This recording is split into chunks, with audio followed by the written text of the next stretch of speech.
सक्षम police Times news 112 सक्षम जनतेचा आवाज। नाशिक तालुक्यातल्या वंजारवाडी इथे एका युवकावर किरकोळ शाब्दिक वादातून हल्ला झाल्याची घटना रविवार दिनांक 25 जुलै रोजी दुपारच्या सुमारास घडली आहे। विश्वास रोकडे वय वर्ष 27 असं जखमी झालेल्या युवकाचं नाव आहे। या हल्ल्यात विश्वास रोकडे गंभीर जखमी होऊन घटनास्थळीच जागीच कोसळलाय। गावातील मित्रांनी तात्काळ त्याला देवळाली कॅम्प इथल्या कॅन्टोन्मेंट रुग्णालयात उपचारासाठी दाखल केलाय। सदर युवकावर उपचार करण्यात आला असून त्याच्या डोक्याला 8 टाके पडले।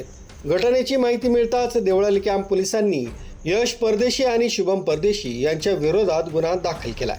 आरोपींवर पोलिसांनी कडक कारवाई करून मला न्याय द्यावा अशी मागणी फिर्यादी विश्वास रोकडे यांनी केली आहे। रोकडे, मी वंजारवाडी परिसरात राहतो। काय नाव आहे? विश्वास उत्तम रोकडे।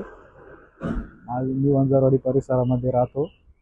25 तारखेला आम्ही जिल्हा परिषद मराठी शाळेवर खेळत असताना शाब्दिक शिवीगाळ झाली। त्या वादातून यश प्रकाश परदेशी हा घरी जाऊन त्याचा मोठा भाऊ शुभम प्रकाश परदेशी याला घेऊन आला।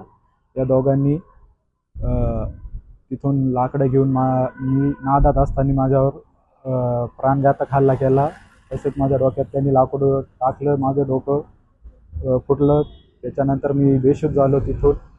तिथून मी दवाखान्यात येईपर्यंत बेशुद्धच होतो आणि त्यानंतर माझ्यावर रुग्णालयात कॅन्टोन्मेंट देवळाली कॅम्प या रुग्णालयात उपचार झाला। त्याच्यावर मी 1-2 तासांनी शुद्धीवर आलो, पण त्यानंतर मी त्यांची कंप्लेंट देवळाली कॅम्प पोलीस स्टेशनमध्ये दिली, पण अजूनपर्यंत संबंधित व्यक्तीवर काही म्हणजे गुन्हा दाखल झालेला नाही आणि त्यांच्यावर कुठल्याही प्रकारची कारवाई झालेली नाही आहे।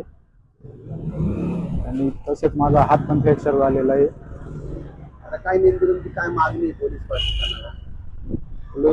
पोलीस प्रशासनाला एकच मागणी आहे का त्यांच्यावर लवकरात लवकर मोठी कारवाई व्हावी आणि लवकरात लवकर आम्हाला न्याय भेटावा। News bureau Saksham police Times news 112 Deolali Camp Nashik.